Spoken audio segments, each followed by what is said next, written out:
A waitress is fired after serving Barron Trump in a prestigious restaurant.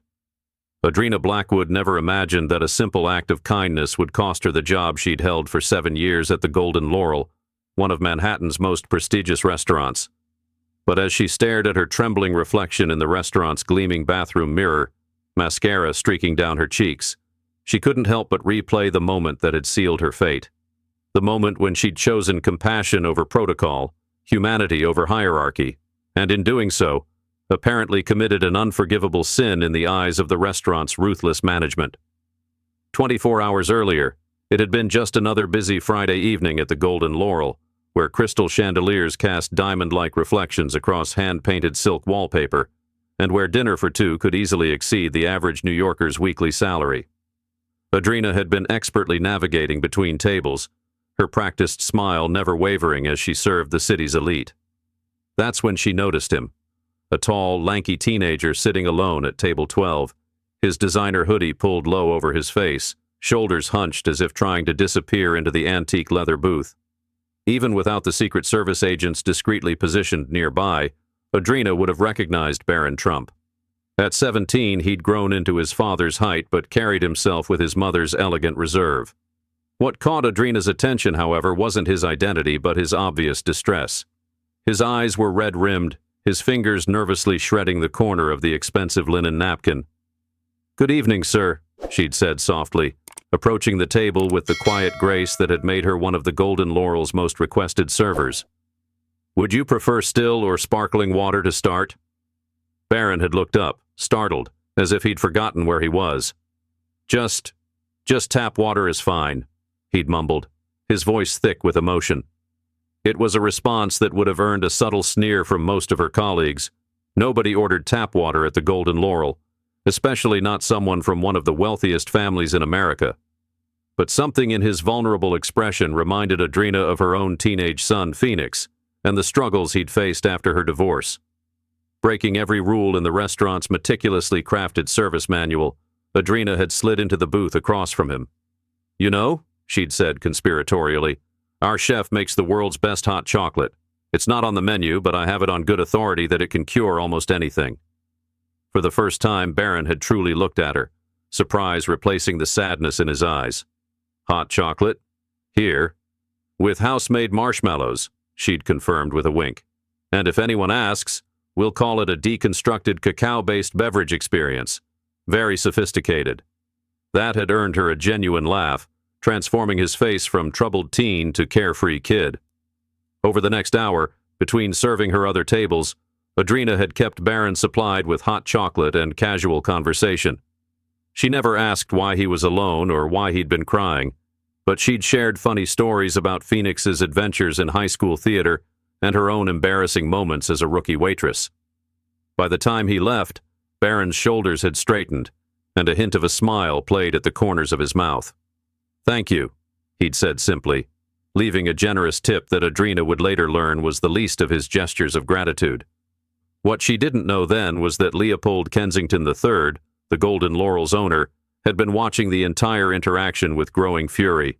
In his view, Adrena had committed multiple cardinal sins, sitting with a guest, serving off-menu items, and worst of all, treating one of their most high-profile patrons with casual familiarity rather than the elaborate deference he deemed appropriate. Now, as she dabbed at her tears in the bathroom, Adrena could still hear Kensington's cold voice. "You're fired, effective immediately. We'll mail your final check. And I suggest you don't use us as a reference. We don't recommend staff who can't maintain appropriate boundaries." But what neither Adrena nor Kensington knew was that their story was far from over. In fact, it was about to take a turn that would shake the Golden Laurel to its very foundations and transform Adrena's simple act of kindness into something that would capture the nation's attention. The morning after her firing, Adrena Blackwood woke to a notification storm on her phone that made her head spin.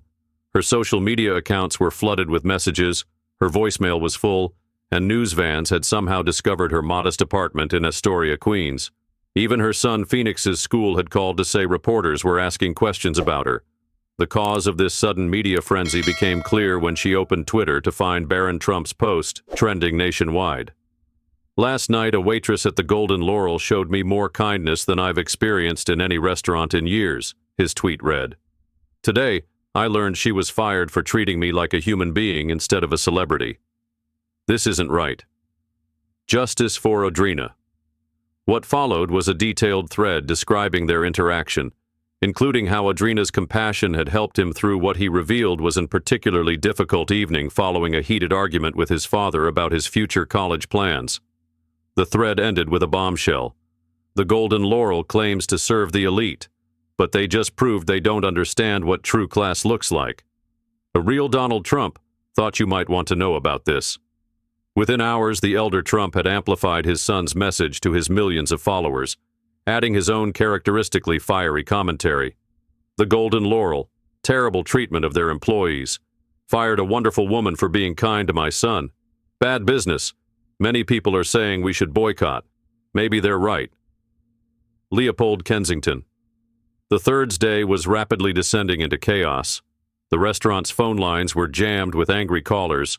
Their online reservation system was being flooded with fake bookings, and several high-profile regulars had very publicly canceled their standing reservations. Even worse, former employees had begun sharing their own stories of mistreatment under his management, painting a picture of a toxic workplace culture that prioritized rigid rules over human dignity. But the real surprise came at 3 p.m., when Melania Trump's private secretary contacted Audrina. The former First Lady requested a meeting, not at Trump Tower, but at a small cafe near Audrina's apartment. "Mrs. Trump would like to thank you personally," the secretary explained, "and she has a proposition she thinks might interest you." The meeting that followed would later be described by witnesses as something out of a movie.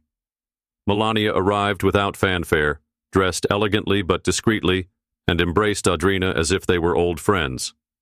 Over the next 2 hours, the two women talked about their sons, their experiences as working mothers, and their shared belief in the power of simple kindness.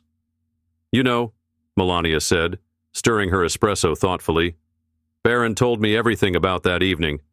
He had just told Donald he wants to study environmental science instead of business. The argument was not pleasant. He went to the Golden Laurel because it was where I used to take him for hot chocolate when he was younger. But they had changed management, changed menus, until you came along." Then came the proposition. Melania and several other prominent New York mothers wanted to back Audrina in opening her own restaurant. Not just any restaurant, but one specifically designed to be a safe haven for people who needed more than just a meal. They needed a moment of kindness. "We'll call it Haven," Melania suggested, "and your hot chocolate will definitely be on the menu." Meanwhile, the Golden Laurel was facing its own transformative moment. After 3 days of relentless public criticism and plummeting reservations, Leopold Kensington III called an emergency board meeting. The restaurant's investors, already unhappy with recent revenue trends, saw the current crisis as the final straw. By evening, Kensington was out, and the board had appointed renowned restaurateur Gabrielle Duchamp, known for her emphasis on both culinary excellence and employee welfare, as the new executive director. Duchamp's first act was to publicly apologize to Audrina and offer her job back with a substantial promotion. But by then, Audrina's new venture was already taking shape. The story had struck a chord with people far beyond New York's dining scene, sparking conversations about workplace humanity, the treatment of service workers, and the simple yet profound impact of kindness. Phoenix, watching his mother navigate her sudden fame with grace and determination, found his own voice as an advocate for service industry reform. His school theater group even created a powerful play about the incident, which went viral on TikTok and caught the attention of several Broadway producers. The story's most touching epilogue came 6 months later, at the grand opening of Haven. The restaurant's design was warm and welcoming, with comfortable booths designed for privacy, and a staff trained to recognize when patrons needed more than just efficient service. The first customer through the door was Barron Trump, no longer hiding under a hoodie but standing tall and proud. "Table for two," he said, gesturing to his companion, none other than Leopold Kensington III, who had reached out to Barron to apologize personally and had subsequently become an unexpected ally in the movement for service industry reform. Audrina led them to a booth, the same way she had approached Table 12 all those months ago. But this time, when she sat down to join them, no one objected. Instead, Barron grinned and asked, "So, about that hot chocolate?" The incident that had begun with tears in the Golden Laurel's bathroom had transformed into something remarkable, a movement celebrating the power of simple human connection. Haven became more than just a restaurant. It became a symbol of how one person's choice to show kindness, even at the cost of their job, could catalyze genuine social change. As for Audrina, she kept the copy of her termination notice from the Golden Laurel framed in her new office, below a sign that read, "In this establishment, kindness is always on the menu." The story of the waitress who served Barron Trump became legend in New York's restaurant scene, not for its celebrity connection, but for how it reminded everyone in the service industry of an essential truth. Sometimes the most important thing you can serve someone is compassion.